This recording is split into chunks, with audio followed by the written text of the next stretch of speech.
y poder presentar esta nueva conexión Fede Cámaras Lara, que venimos realizando con cierta regularidad. En este momento vamos a hablar, y nuestro tema en los diferentes sectores es que Venezuela necesita trabajar. Luego de 7 años de recesión económica, pérdida del Producto Interno Bruto, años de hiperinflación y sumado hoy a los efectos del COVID-19, el país debe tomar un camino distinto en las políticas económicas, laborales y tributarias. Es nuestra intención ser una campana de alerta sobre el riesgo que se cierne sobre la ciudadanía si no reactivamos el aparato productivo en todos sus niveles. Desde la empresa más grande hasta el trabajador de oficio. Todos, por supuesto, siguiendo los protocolos de seguridad emitidos por los entes, la Organización Mundial de Salud, la Organización Panamericana de Salud, la OIT, como también los realizados y transmitidos al gobierno nacional, como el del Estado Lara, por Fede Cámaras, con Industria, con Secomercio, sectores inmobiliarios, construcción, telecomunicaciones y paro de contar. Es imperativo. Venezuela necesita trabajar. Gracias. Gracias, presidente. Bueno, bien, buenas tardes a todos. Yo soy José Manuel Alejo, el primer vicepresidente de Fede Cámaras Lara, y además me toca hoy hacer las veces de moderador. Hoy tenemos un panel compuesto por diversos sectores que hacen vida en Fede Cámaras Lara. Tenemos por el sector primario al doctor Luis Bernardo Meléndez, presidente de la Sociedad Regional de Ganaderos de Occidente, Sorgo, y a José Álvarez, representante, director de FedeAgro, y vinculado también a la parte azucarera de la región de Torres, ambos. Por el sector comercio tenemos al presidente de la Cámara de Comercio del Estado Lara, Eldi Montero, y tenemos al doctor Mohamed Hussein, presidente de la Cámara de Industriales del Estado Lara. Y por el sector construcción tenemos a Ronald Arias, presidente de la Cámara de la Construcción del Estado Lara, y a Marco Azuaje, presidente de la Cámara Inmobiliaria. Entonces, vamos a abrir por unos primeros bloques y me gustaría comenzar con comercio e industria. Y sí me gustaría que el presidente Montero y el presidente Hussein nos dieran, ¿cuál ha sido la mayor problemática que ha conseguido, con la que se ha topado el sector comercio en estos 6 meses de cuarentena?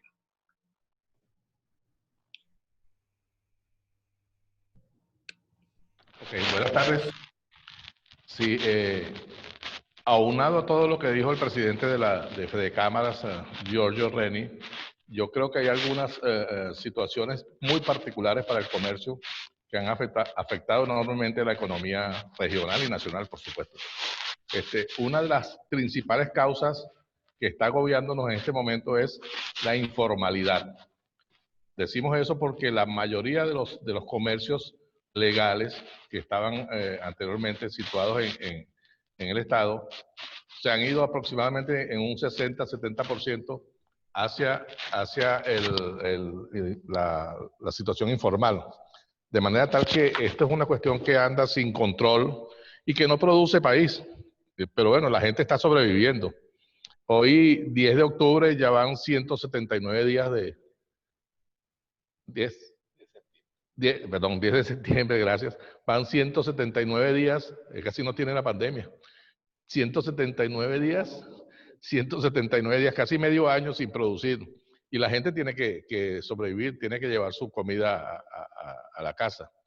Específicamente al interior de nuestro sector, el comercio y los servicios, la situación no es diferente. Ha habido una disminución bastante grande. Ya el año 2019 tenemos establecido que fue cerca de un 70% y ahorita vemos entre un 80% y un poco más si vamos a la realidad. Pero bueno, la gente tiene que sobrevivir, como decía anteriormente.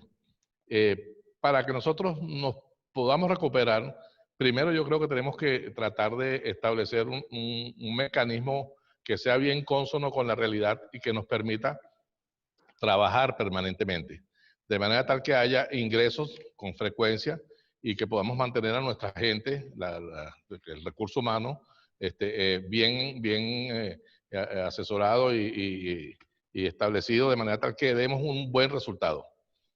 Yo particularmente veo un futuro bastante difícil, ya que cuando se recupere el país y se recupere la región, yo creo que uno de los principales competidores nuestros en el área de comercio y servicios van a ser nuestros mejores vecinos, Colombia y Brasil, en ese orden. Se tiene establecido en Colombia, hay cerca de un 10% de economía irregular, por decir un nombre, y en Venezuela eso está llegando poco a poco. Pero bueno, la verdad es que lo importante es que nos permitan seguir adelante, que estemos abiertos frecuentemente con mejor servicio, mejor tiempo, de manera de obtener mejores resultados. Y como yo siempre lo digo, si no vendemos, no cobramos. Si no cobramos, no hay dinero. Si no hay dinero, no pagamos impuestos. Entonces, Venezuela necesita trabajar por eso. Muchas gracias. Gracias, Eldi. Vamos a ver, ¿cuál ha sido el gran reto en estos 6 últimos meses para el sector industrial? ¿Puede el sector industrial, digamos, producir en medio de este esquema del 7x7?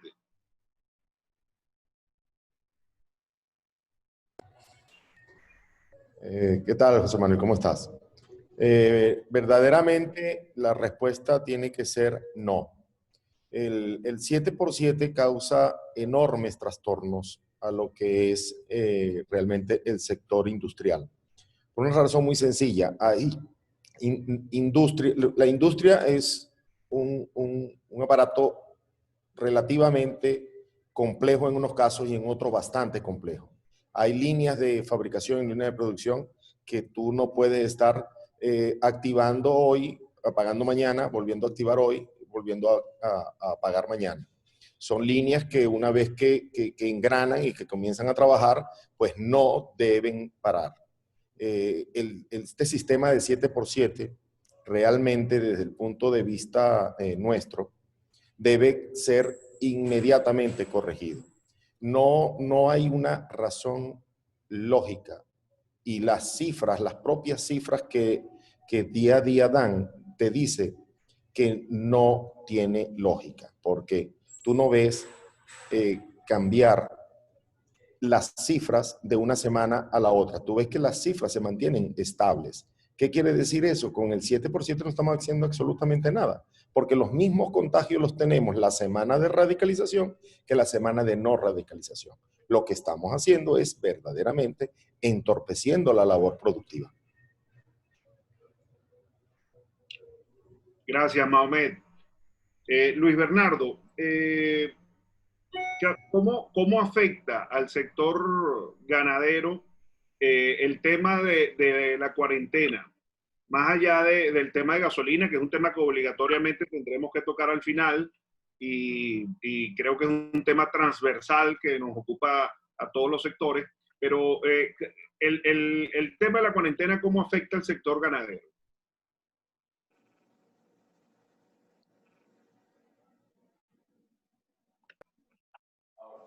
Listo, hay que entender primero que nosotros en el sector primario, los ganaderos de producción de carne y producción de leche, manejamos seres vivos.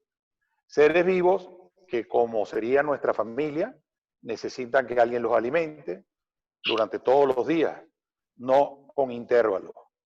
Entonces, estas cuarentenas, estos encierres, inclusive haciendo la advertencia que estamos dentro de las excepciones, no funcionan con fluidez, porque igualmente pretenden las autoridades interrumpir tu tránsito hacia tu hacienda con todas las dificultades que hay. Entonces, esa cuarentena, desde el principio, nosotros hemos sido de la bandera de decir cada quien que cumpla con su protocolo de seguridad, pero hay que trabajar.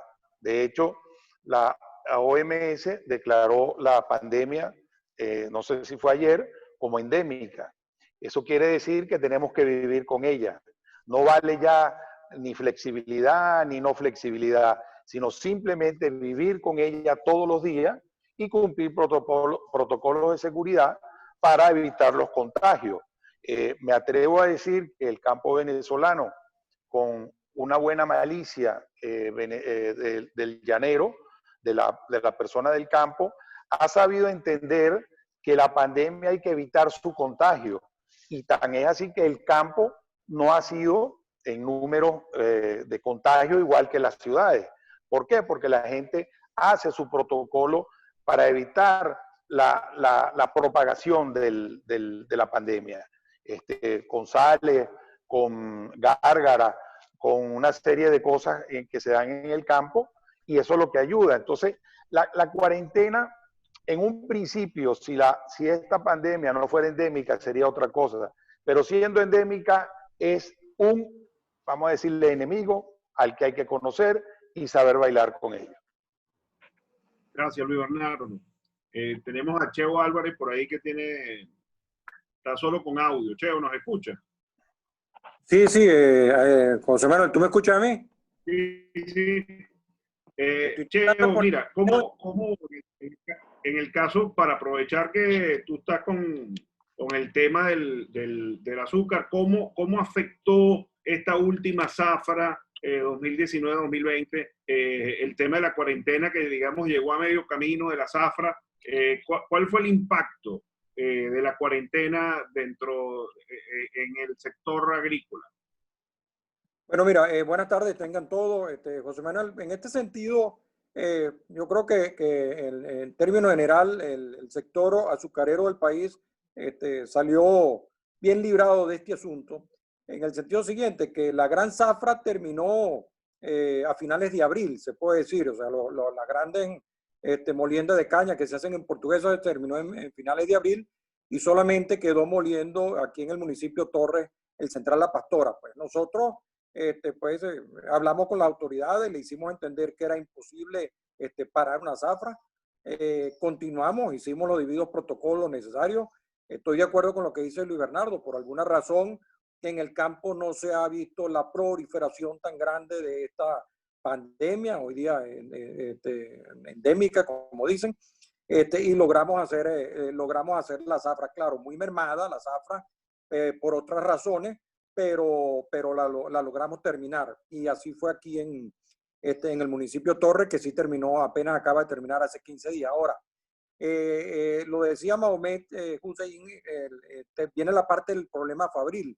Acuérdate que también el gran problema, o sea, de una u otra manera los centrales azucareros importan azúcar crudo, tratan de mantener la fábrica de manera continua, pero todas estas interrupciones que se ocasionan por cualquier razón, pues lo que hacen es entorpecer pues la fábrica, en algún momento dado la molienda, y en este caso, en este momento, todo lo que es el procesamiento, la refinación de azúcar crudo traído de otra parte. Pero en términos general, la pandemia, nosotros incluso el movimiento de corteros, el movimiento, todo lo que fue la zafra, la parte de cosecha, no tuvimos problema y logramos terminar pues esta zafra bien satisfactoriamente. Gracias, Cheo. Ronald, ya es bien sabido desde hace algunos meses que el sector construcción viene en franca caída, digamos desde el año 2012-2013, e incluso se hablaba prácticamente de un remanente residual, si se quiere, de actividades. ¿Cómo impacta la pandemia el sector construcción luego de estar tan golpeado, o qué quisieras resaltar de esta situación? Bueno, antes que todo, buenas tardes a todos. De verdad, agradecerle a Fede Cámaras Lara por la invitación a este foro. Venezuela necesita trabajar, siempre es importante compartir la visión de los diferentes sectores productivos porque nos sirve de retroalimentación. Como comentaste, bueno, la pandemia la enfrentamos nosotros en condiciones muy precarias, como dijo Giorgio y lo lo confirmas tú, son casi 8 años de recesión que han llevado a las empresas casi que a nivel de subsistencia, bueno, producto de una serie de factores que podemos ampliarlo más adelante, ¿no? Por lo tanto, la pandemia, digamos que es la guinda del pastel de todo un cúmulo de problemas que nos ha tocado enfrentar y que terminó de desnudar de algún modo la situación crítica que vivimos. Es bueno recordar que, bueno, la construcción fue uno de los primeros sectores en incorporarse a la flexibilización, luego de casi 3 meses completamente paralizados. En ese periodo, bueno, se desarrollaron todo lo que fueron los protocolos de bioseguridad que se presentaron a las autoridades y de alguna manera sirven de referencia para nuestras obras. Sin embargo, nada es perfecto. Decretaron la flexibilización, pero vino condicionada al sistema que todos conocemos, ese 7%. Y la poca actividad que tenemos en el sector, de alguna manera, minimiza su efecto negativo por lo ineficiente que es para los que conocen nuestras actividades. De todos modos, seguimos insistiendo porque es necesario la continuidad para proteger los pocos puestos de trabajo que aún se generan. Lamentablemente esto sucede porque la construcción en el estado Lara está a niveles muy bajos, pues un nivel muy extremo.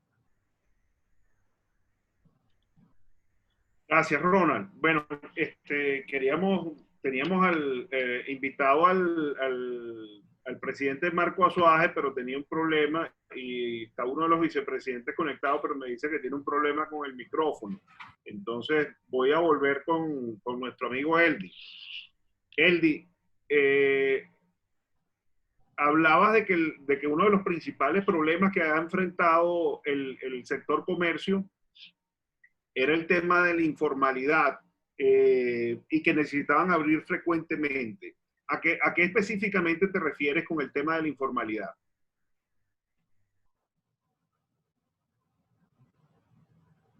José Manuel, Eldi tuvo un problema técnico. Creo que tú y yo podemos conversar ese tema de la informalidad. Significa la informalidad, como dices tú, es que tenemos muchas empresas, muchos comercios que necesitan tener sus labores correspondientes y formales. Cuando tú no la puedes hacer por muchos motivos, cuando tú no puedes, por ejemplo, mantener tu flujo de caja, tú no puedes hacer ventas en semanas restringidas, tienes que hacer algunos trabajos externos y entrar en esa informalidad. O también es mucha empresa que no puede cubrir las necesidades del comercio, salen personas naturales haciendo esa informalidad para cubrir esa oportunidad de negocio. Gracias, Dios. No sé si te parece procedente o tienes tú otra opinión también. No, yo no estoy aquí hoy para opinar. Obviamente por la informalidad de no estar presente el presidente de la Cámara de Comercio en este momento, es bueno oír los comentarios tal vez de los demás foristas. Me gustaría saber, Mahomet, ¿tiene el sector industrial la capacidad de iniciar operaciones en todos, digamos, o sea, el gobierno ha priorizado el sector de alimentos y de medicina, pero eso no es el grueso del país. ¿Puede el sector industrial completo, más allá de esos sectores, clientes, proveedores, trabajadores, retomar las labores de forma segura? Sí, nosotros a nivel de la industria, primero a nivel de Conindustria y luego aquí en forma regional en la Cámara de Industriales, elaboramos un protocolo de seguridad. Protocolo que cubre absolutamente todas las áreas, de manera de reiniciar en forma segura todas nuestras labores, garantizando que nuestros trabajadores estén protegidos con todas las medidas, con sus mascarillas, con sus caretas, con el distanciamiento necesario, con el distanciamiento en las zonas y en las áreas de descanso, en las áreas de almuerzo, con un protocolo muy estricto para las visitas y la gente que ingresa a la fábrica. realmente se hizo todo un análisis, todo un estudio, lo distribuimos a través de todos nuestros afiliados, de manera de empezar a implementarlo y estar listos para reiniciar de manera segura todas nuestras labores. Eso lo hicimos desde hace ya bastante tiempo. Inclusive hicimos una entrega formal de todos los sectores productivos, entre ellos la Cámara de Industriales, a la Gobernación del Estado, donde pues presentábamos pues nuestras propuestas de reinicio total de labores y entregamos lo que eran nuestros protocolos de seguridad. La industria en general está lista y preparada. Sin embargo, vemos que continuamos con que hay unos sectores que son llamados prioritarios, otros sectores que no lo son. Entonces, los sectores prioritarios, lógicamente, estamos hablando que son alimentos y medicinas, pero no puede ninguna fábrica de alimentos y medicinas trabajar normalmente si no tiene otras que son normalmente le suplen, bien sea en servicio, bien sea en materias primas, bien sea en complementos a su producción. Porque la industria en general tiene un encadenamiento. Encadenamiento que tú no puedes decir, mira, esta trabaja y esta no, porque esta que le estás diciendo que trabaja, pues necesita de otra que no está dentro de esa prioridad o mal llamada prioridad. Por eso que nosotros realmente nuestro llamado es a que, tal como lo dice el título de este foro, Venezuela necesita trabajar, realmente tú no puedes mantener a la economía en la manera como la estás haciendo. Tú estás en aras de un supuesto de proteger y de salvar vidas, estás destruyendo la economía. Si tú destruyes la economía, al final vas a destruir las vidas. Yo creo que es el momento, y como bien lo dijo Luis Bernardo, esto ya no es una pandemia, esto es una endemia. Entonces nosotros necesitamos aprender a vivir con ella, pero necesitamos continuar viviendo. Y el sector industrial, contestando a tu pregunta, está listo para eso. Gracias, Mahomet. Luis Bernardo, como quiera que el sector agropecuario siempre sabe de temas avícolas también, quizás no en sorgo, pero ¿qué fue primero, el huevo o la gallina? ¿Es más importante el tema de la salud para poder después producir o necesitamos producir para poder tener salud? ¿Cómo lo ven desde el sector agropecuario? El punto para... Ya, dame un segundo, está silenciado. Ah, listo. No. Iniciar. Listo, ahora sí. Ok. Te escuchamos. Te decía de que el gobierno, porque indudablemente tiene que ser el gobierno, el que tiene que entender que la economía es un todo. Tú no puedes aislar la economía de la vida de las personas. ¿Por qué? Porque una cosa se complementa con la otra. Fíjate que los industriales, a su manera, tienen el mismo problema de nosotros en la siembra, por ejemplo.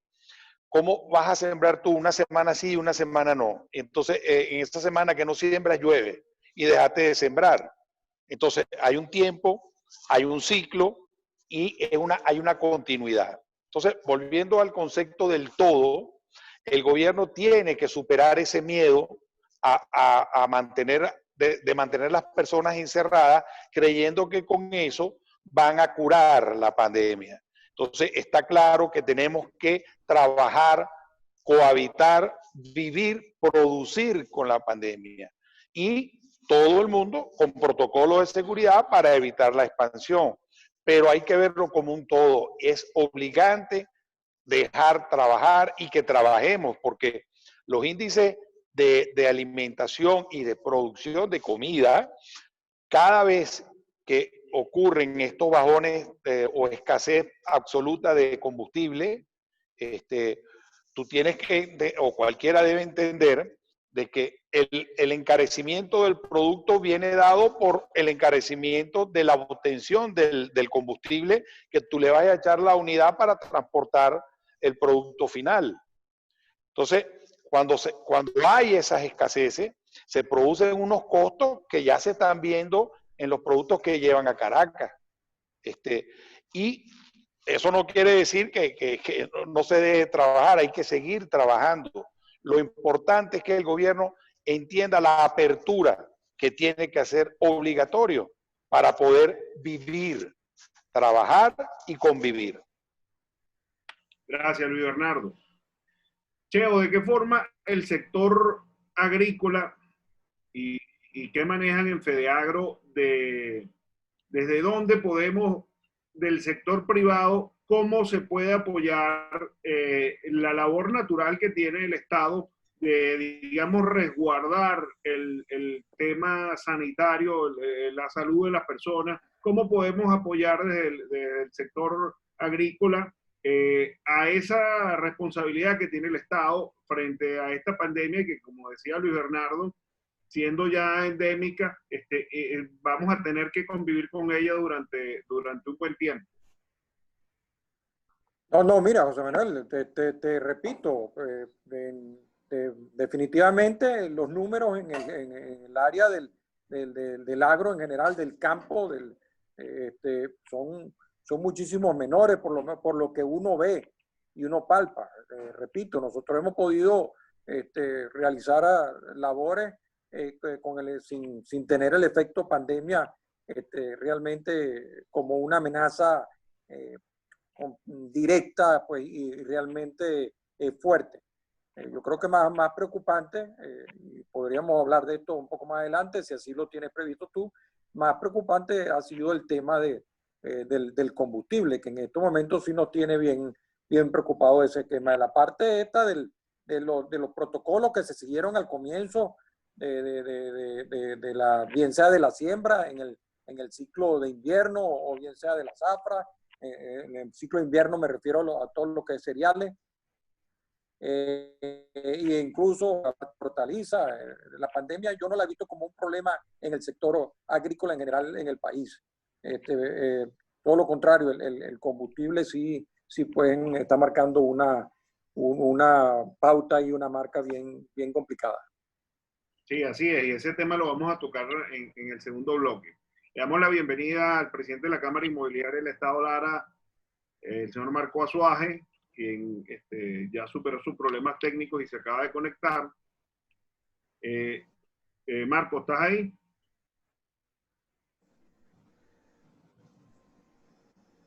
¿Está ahí? No está. ¿Aló? ¿Me escucha? Sí. Ok, Bienvenido. perfecto. Sí. Gracias, aquí estoy. Buenas tardes a todos.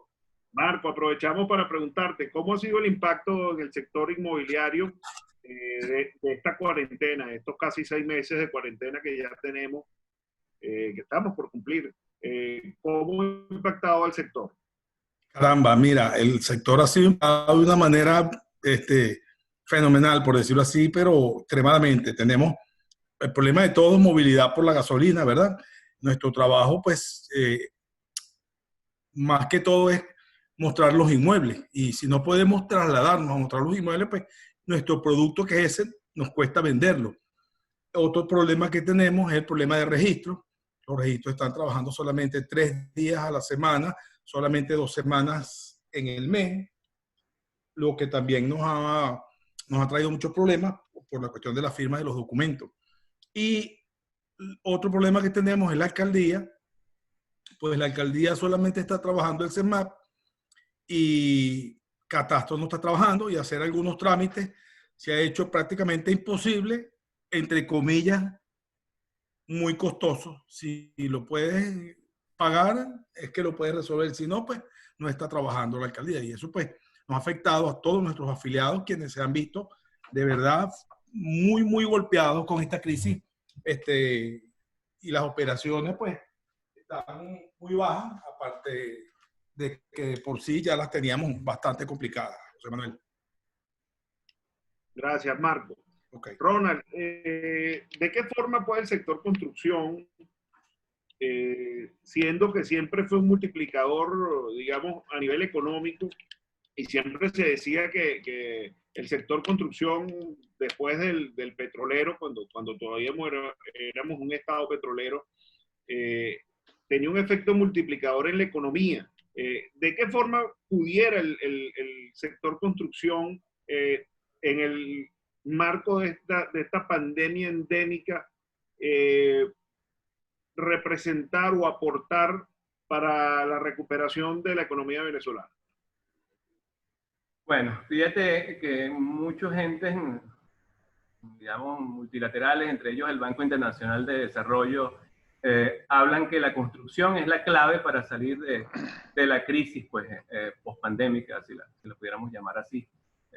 Y cualquier crisis económica que se presente en cualquier país, por lo que tú has dicho, pues, o sea, estamos en capacidad de generar una muy buena cantidad de empleos, pero sobre todo empleos en los sectores más vulnerables, ¿no?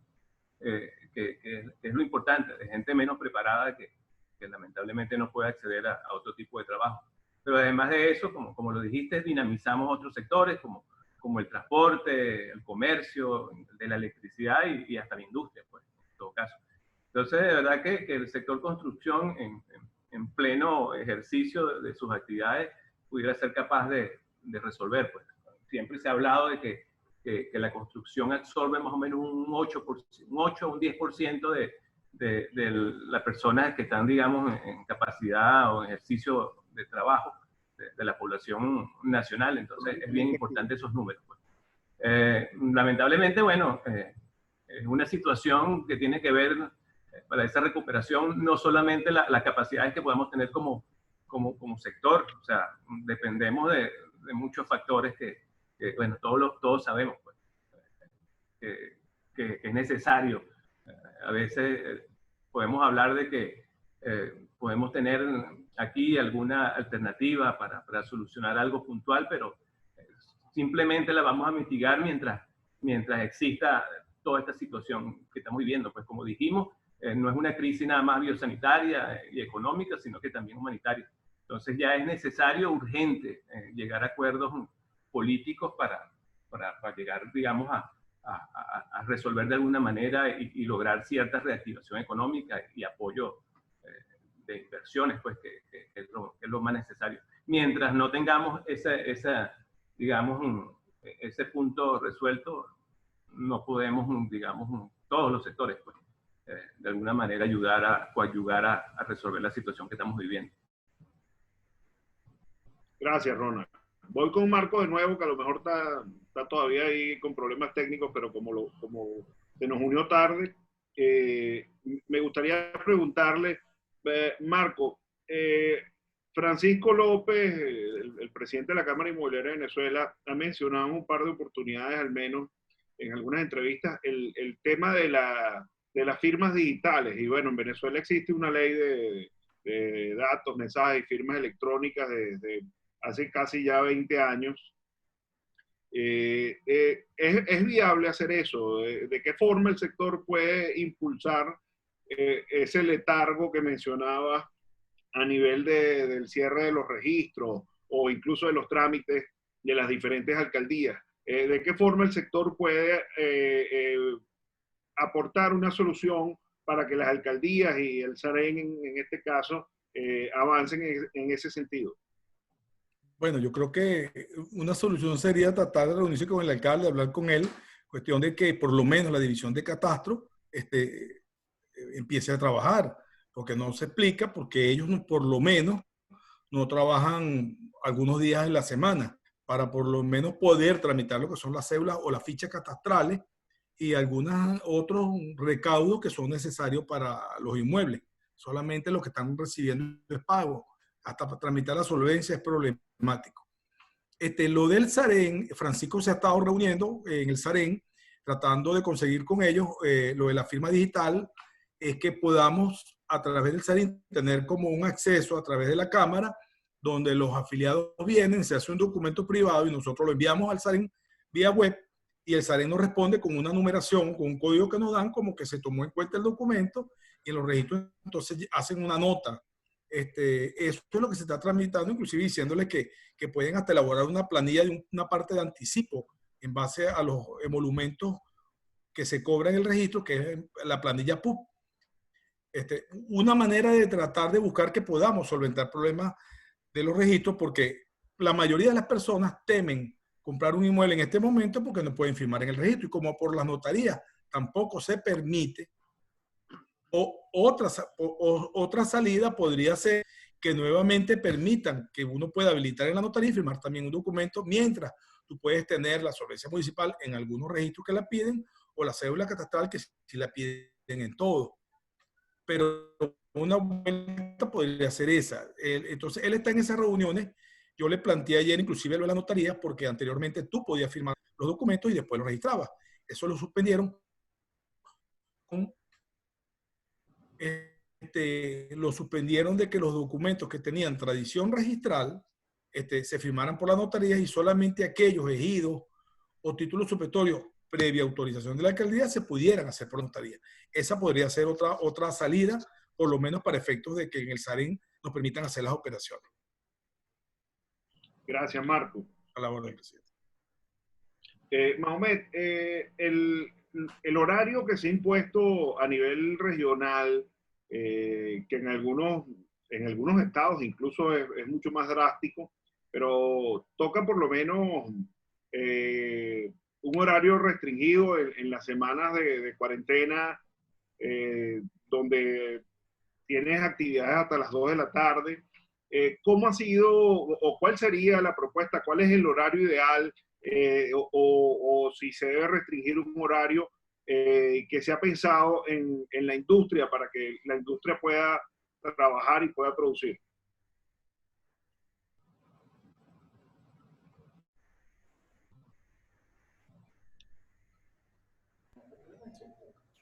A ver, José Manuel, hablabas del horario. Hasta ahora, regionalmente, hemos tenido una restricción de horario, sobre todo en las semanas de cuarentena radical, como las menciona o como las llaman desde el Ejecutivo. Y eso de alguna forma limita, bueno, cualquier tipo de actividad. Pero, ¿qué propone el sector industrial? ¿Qué se piensa del sector industrial? ¿Cuál es la mejor alternativa? Abrir un horario, no tener horario. ¿Cuál es la propuesta en ese sentido? La propuesta nuestra sigue siendo la misma. Al eliminar, nuestra propuesta es totalmente en contra del 7x7. Y al estar en contra del 7x7, lógicamente también estamos en contra de que tengamos en una semana un horario, en otra semana otro horario. Realmente, para poder trabajar, necesitamos libertad de poder trabajar. El esfuerzo que la industria está haciendo hoy, donde hay una ausencia tremenda de transporte, donde no hay gasolina, donde los trabajadores les cuesta un montón movilizarse para ir al trabajo, la industria ha ido resolviendo el problema, ha ido trazando rutas por sí misma, ha ido haciendo maromas y milagros para poder trasladar a sus trabajadores. Ahora tú te imaginas hacer todo este esfuerzo para que puedas trabajar hasta la una semana y otra semana hasta las 4. Eso realmente no tiene sentido. Nosotros creemos que es el momento, respetando lógicamente todas los protocolos de seguridad que cada una de la industria ha asumido con total seriedad, es que se dé apertura a la economía total. Y eso abarca días, eso abarca semanas, eso abarca horario. Creemos que el horario debe ser un horario normal. Mira, y te referías hace un rato al tema de los encadenamientos productivos y cómo afecta. Hay industrias paralizadas que decidieron, porque el tema del 7x7 no les resulta para mantener, qué sé yo, aquellas industrias que trabajan con hornos o ese tipo de procesos industriales que son bastante complejos, como señalabas al inicio. Hay casos de que hayan impactado, digamos, o se haya roto ese encadenamiento productivo. Sí, claro, es que realmente es muy difícil. Cuando tú tienes un proceso en donde parar cuesta muchísimo dinero, y ese dinero cuesta, por un lado, porque a lo mejor no es fácil el arranque y la nivelación de tu línea de producción. Cuando por fin logras hacerlo, entonces tienes que parar. Y hay sectores industriales que sencillamente no pueden parar. Entonces, ¿cómo tú haces para decir que esta semana trabajas hasta las 4, esta semana trabajas hasta la 1, o esta semana sí trabaja, o esta semana no trabaja? Sencillamente te resulta pues menos dañino no trabajar. Ahora, ¿cómo puedes tú mantenerte en el tiempo sin trabajar? La industria en general en este país no ha dejado en ningún momento, ni en la parte donde estuvimos prácticamente más de 60, 70 días totalmente cerrados todo el país. La industria jamás dejó de pagar toda la semana los salarios a su gente. Y además es bien conocido por todos que la industria paga salarios muy, pero muy por encima de los salarios, digámosles, mínimos que estamos manejando en este país. Entonces llega un momento en que ya es difícil poder mantener esta situación. Gracias, Mohamed. Le voy a dar una pregunta abierta a los amigos del sector primario, tanto a José Ricardo Álvarez como a Luis Bernardo Meléndez, acerca de el tema de los salvoconductos. Se concentró en las zonas operativas de defensa integral, en la SODI, se concentró el trámite de los salvoconductos a nivel en todas las regiones. ¿Cómo un productor agropecuario lleva esa situación para, qué sé yo, llevar leche, carne o las hortalizas, o incluso el trámite de, por ejemplo, insumos como urea o como cualquier agroquímico que necesiten en la fase de siembra, bien sea de forraje o bien sea del producto que piensan cosechar? Luis Bernardo. En relación a ese tema, cuando conocí al nuevo comandante del SODI, con la asistente de la gobernadora, ahí estaba Giorgio presente, allá arriba en la zona del CENIAT, le dije que como abogado, yo no veía esa figura como una figura enclavada dentro del decreto, que incluso le enseñé que yo cargaba un sobre con la Gaceta Oficial y todo este asunto de la constancia productor, ganadero, porque esa figura de salvoconducto lo que estaba era procurando una coima. En mi caso, yo paso 12 alcabalas desde mi casa en Barquisimeto hasta la puerta de mi hacienda. Y en cada alcabala, con ese cuento del salvoconducto, siempre se presta a una coima. Entonces, discrecional. Exactamente. Y de las cosas que yo le criticaba, y se lo he dicho al abogado de la gobernación, era que no podían hacer unas leyes que se presten a una interpretación subjetiva de cada funcionario de turno, donde te pida hasta la cédula de la mamá de Tarzán, porque él considera que debe pedírtelo. Entonces, en el contexto, uno tiene que decirle, aquí está la Gaceta Oficial, aquí está mi constancia de productor, ergo, debo seguir, no me pida más nada. Entonces, todo se vuelve un paquete para llevar sal, para llevar urea, para, bueno, si llevas gasoil, casi que te ponen preso, si llevas gasolina, peor todavía. Entonces, hay una maraña de decretos, de leyes, de alcabalas, por Dios. Voy a hacer una acotación. La gente de Timote le dijeron al gobierno nacional que sus camiones salen de Timote y llegan a Quinta Crespo y pasan 27 alcabalas. Y en cada alcabala le bajan un producto. Entonces, es obvio que un camión que le rebajen 27 productos al llegar a Caracas, ese costo se lo cargan a los pocos productos que llegaron a Quinta Crespo. Entonces, es evidente que las alcabalas tienen que quitarlas para que fluyan y no haya tanta coima en las alcabalas, como primer punto. Porque el cuento de regular, tú te pones a ver, ¿regular qué? Si te escriben que tú estás dentro de la excepción como productor agropecuario y agrícola, y los otros que están dentro de las excepciones, simplemente acredita tu constancia. pero no tiene que haber una revisión exhaustiva, porque eso es lo que hacen para poderte pedir alguna coima. Gracias, Luis Bernardo. José Ricardo, ¿cómo el tema de la discrecionalidad y ya no de los funcionarios en las alcabalas, sino digamos cómo hace un pequeño productor para dirigirse, qué sé yo, que esté, digamos, en Guarico, en la zona alta de cualquiera de Jiménez o de Morán o de cualquier parte del estado, para dirigirse a la SODI y tramitar un salvoconducto? Entonces, o sea, ¿cómo converge eso y qué le propone el sector agrícola al Estado, y en este caso también a la gobernación y al comandante de la SODI, para resolver esa situación?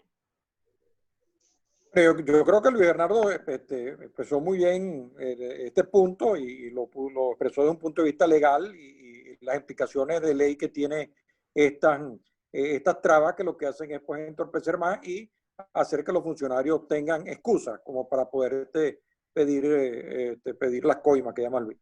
Ahora, todo vimos, creo que se hizo viral, un productor agropecuario donde estaba haciendo objeto pues de este tipo de actuaciones de las autoridades del gobierno, y pues tomó la decisión de simplemente botar el producto en el terreno, dejarlo, pero que no se lo iba a dejar a ellos. Los amigos míos, en el caso de la hortaliza, esto es patético. La gente de Timote, como decía Luis, pero la gente de la grita, lo que llaman los ferieros, la gente que trae las hortalizas para Caracas, se han visto pues amenazados y ya no encuentran cómo hacer. Y de hecho ellos mismos públicamente han hablado de dos puntos que son neurálgicos, que son casi imposibles, donde dejan todo el cuero, por decirlo de alguna manera pues, coloquial, que es en la alcabala de la Pastora, aquí entre Trujillo y Lara, y en la alcabala del Campo Carabobo, pues, que allí ahí dejan todo el producto que ellos, en gran parte del producto que ellos traen, por supuesto lo que llega a Caracas llega con unos precios muchísimo mayores. Pues como todo, pues los pequeños productores no encuentran qué hacer, no son objeto de todas todos estos atropellos cometidos por las autoridades nacionales.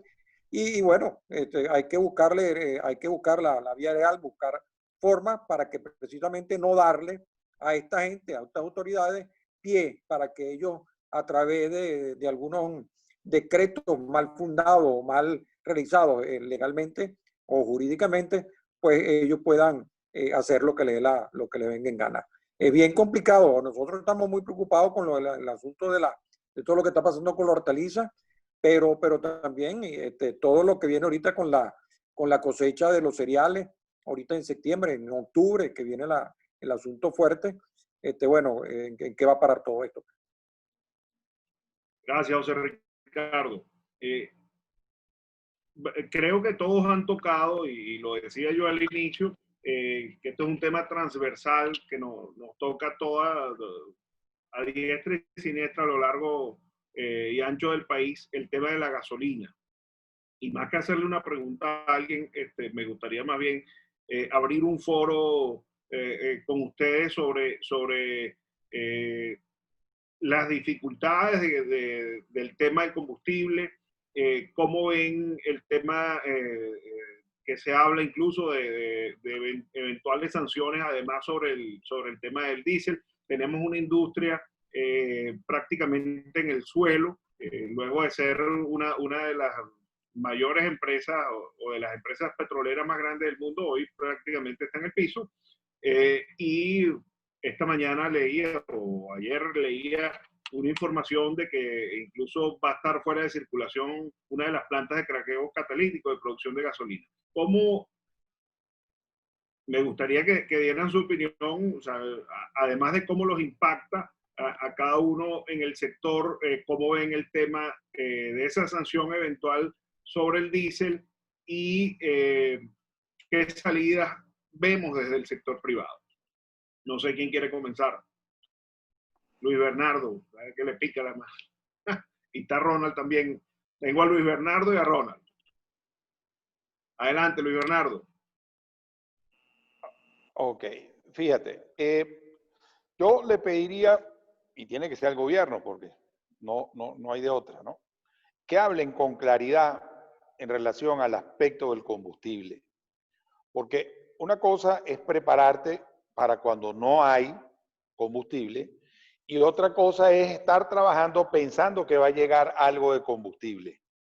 Porque si a ti te dicen no va a haber más combustible, entonces los esquemas de alimentación, habrán unos que colapsarán, los de cerdo, los de aves, todo el que se alimente en sitios encerrados van a colapsar. Y lo que pueda salir al campo a comer será lo que va a sobrevivir, de un lado, ¿no? El otro punto que también oí por ahí en estas redes es, caramba, si Venezuela todavía sigue siendo de Doña Citgo, entonces que se faje Guaidó, si es el que manda ahí, a mandarnos un barco para que nosotros tengamos algo de combustible. Porque acá el punto es que te digan la verdad. El colofón de este cuento es, dígame la verdad de qué es lo que va a haber y qué es lo que no va a haber para poder prepararse. Porque con falsas expectativas no vamos a llegar a ningún lado. Ronald. Impresionante ver esta semana que pudiéramos decir de una manera que es lo más cercano al tiempo anterior de la pandemia, por allá por marzo, que considerando que esta semana todo el país entró en flexibilidad y casi todo, o todos los sectores también entraron en flexibilidad, a excepción nada más de los estados fronterizos, ¿no? O los municipios fronterizos. Pero da de todo ver las ciudades, Barquisimeto, Cabudare sin carros, con personas caminando bajo el sol inclemente, con esas paradas llenas, porque no hay transporte. Es un caos, pues definitivamente el tema de combustible que nada ayuda a la actividad que estamos necesitando todos. Pues. Bueno, y eso sin mencionar los otros servicios que también padecemos, pues la electricidad, agua, gas, y pare de contar. De verdad que estamos en un tema complicado. ¿Cómo la empresa privada puede ayudar? Bueno, lo leíamos hace poco en el reportaje que alguien pasó por allí, que en Nueva Esparta estaban en capacidad, digamos, los empresarios de traer gasolina, pero requiere una cantidad de reconversión de la ley de hidrocarburos y pudiera ser un elemento bien interesante y que tiene que entrar en discusión, pues no tanto a corto plazo, porque sabemos cómo este gobierno es cerrado, pero definitivamente las cosas van a cambiar, pues la situación petrolera... Cuando hablas de cambio en la ley de hidrocarburos, ¿a qué te refieres? Bueno, a dar una apertura, pues, a que el sector privado, digamos, pueda importar combustible. Pues. Porque ya privatizar un poco ya la distribución. Esta situación es para largo. O sea, la industria petrolera está destruida. Pues. Entonces ya hay que buscar alternativas. No sé cuán viable sea con este gobierno que sea flexible en ese aspecto. Pues. Pero estamos de verdad... graves, pues el tema del combustible es bien complicado y vamos a llegar a un punto de colapso en cualquier momento. Gracias, Ronald. Cheo. Sí, cómo no. Mira, a mí con este asunto del combustible pareciera que pasa lo contrario a lo que sucede con la pandemia, ¿no? La pandemia, nosotros decimos que en el momento de que pandemia se convierte en endémica, vamos a poder convivir con ella. Si la pandemia del combustible se convierte en un combustible endémico o una endemia del combustible, yo no sé hasta dónde vamos a poder vivir con esto. O sea, es imposible, absolutamente imposible trabajar en las condiciones que tenemos. En la primera crisis, antes de que hubiese esta diferenciación entre lo que era la gasolina subsidiada y una gasolina internacional, que tuvimos ahí algunos días de holgura, con cierto relax en algunas estaciones de servicio que podíamos echar gasolina internacional, pero con precios accesibles, a 50 centavos de dólar. Hoy día pretenden venderla a 3 y a 4 dólares, o sea que los costos ya no dan para eso. Pero como estamos trabajando los productores agropecuarios, no solamente los productores, los que estamos al frente de la unidad de producción, sino los trabajadores, eso que no tienen cómo trasladarse a su sitio de trabajo. No hay posibilidad. O sea, que esto sea endémico, esta situación del combustible. Y si no se sinceriza, como dice Luis Bernardo, no sé cómo vamos a poder realmente hacer. Mohamed, quería comentarnos algo. Sí, sí, el tema de la gasolina es un tema más que crucial.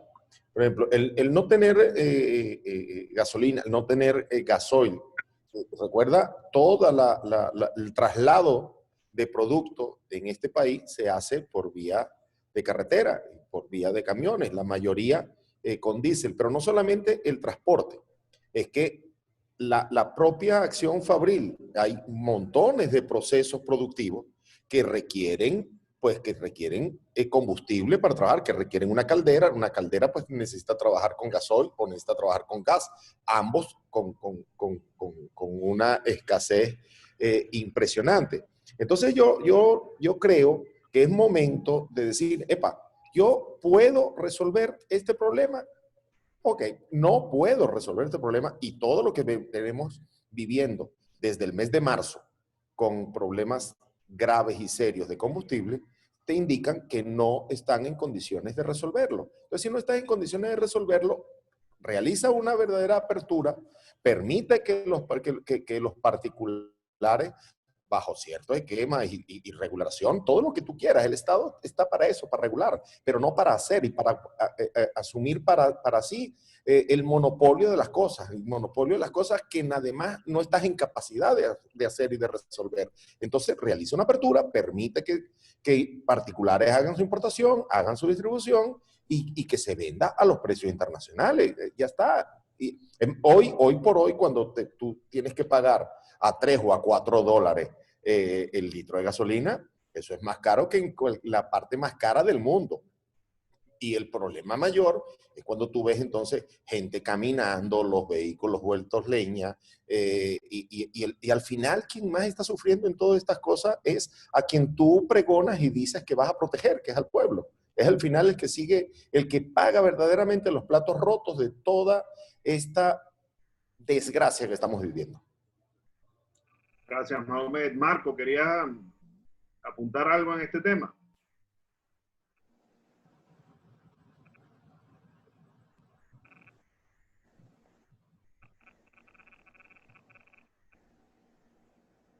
No te copiamos, Marco. Ahora se me escucha. ¿Me escucha?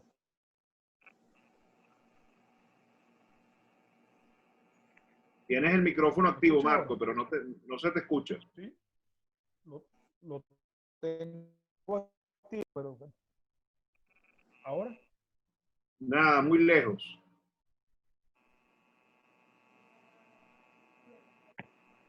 Mejor conexión.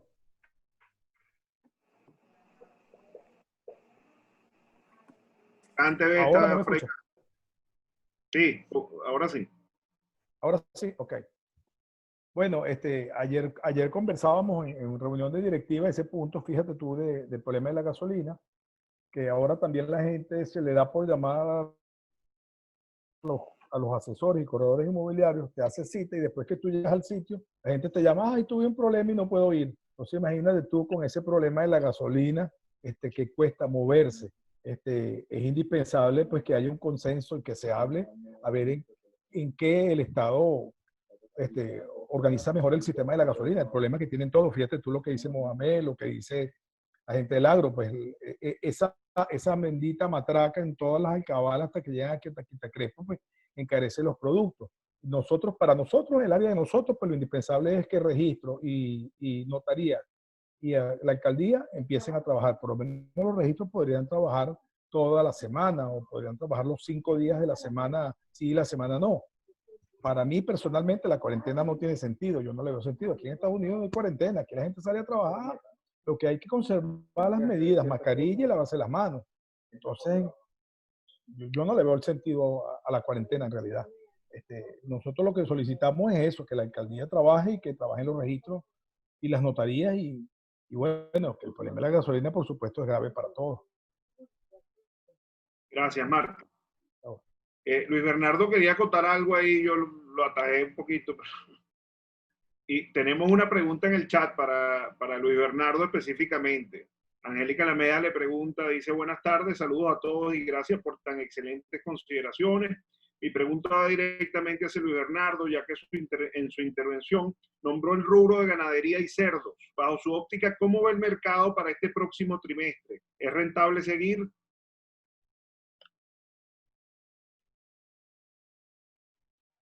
Ahí básicamente es lo que digo, la intención de trabajar en el sector la hay.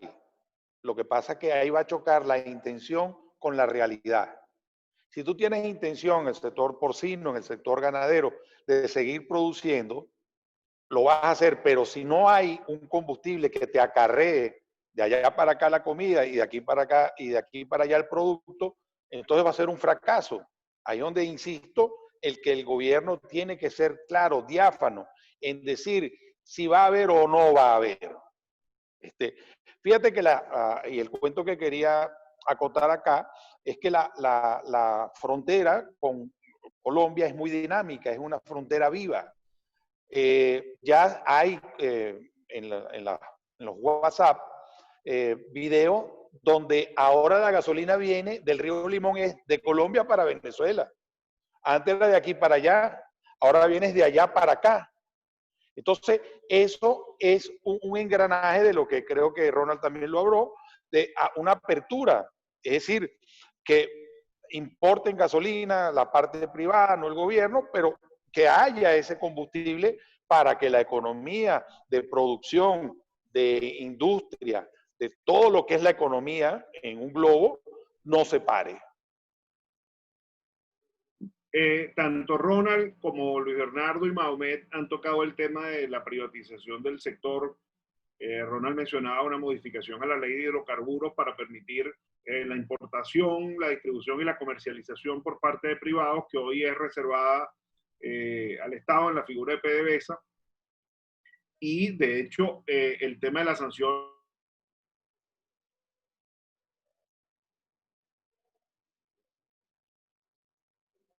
digamos, ese tema.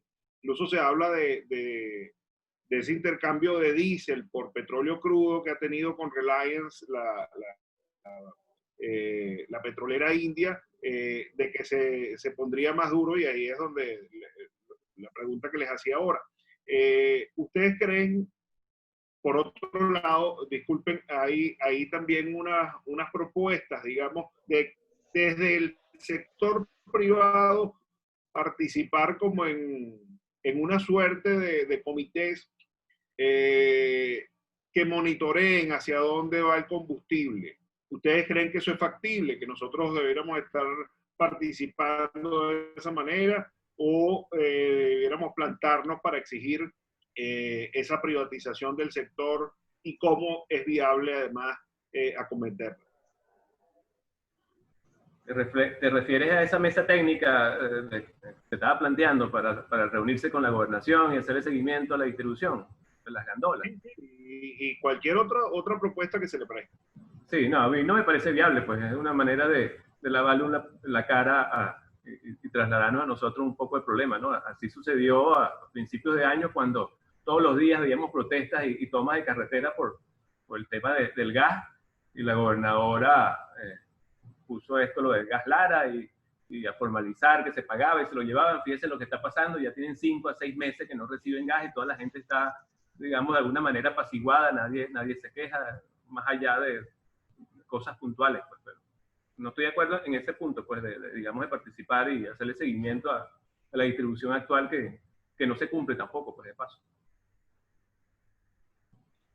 Bueno, José Manuel, fíjate tú que lo que dice Ronald es muy cierto, lo del gas. Pues. Tienes que inscribirte y hacer una cola para inscribirte, lo pagas y de todas maneras no te lo llevan. Creo que la semana pasada vi un aumento en las tarifas y yo digo, ¿para qué van a aumentar las tarifas si de todas maneras no llevan el gas? Ahora, una pregunta que te voy a hacer yo a ti, porque yo leí, como estoy de afuera, pues no, algunas cosas se me escapan. Pero yo leí no hace mucho que había unos empresarios en el Zulia, inclusive, que estaban tramitando algún permiso, creo que con el régimen, iba a decir, perdón, con el gobierno, para que les autorizara montar unas mini plantas, y el gobierno entonces les suministrara el petróleo y ellos iban a producir gasolina y algunos permisos para importar. ¿Tú sabes algo de eso? ¿Eso se dio o qué conocimiento tienes tú?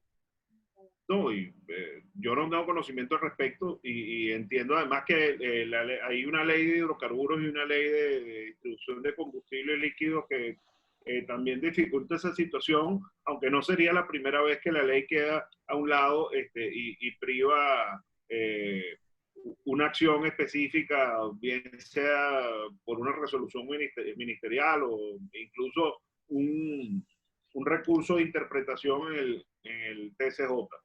Y Bernardo, nos quería comentar algo.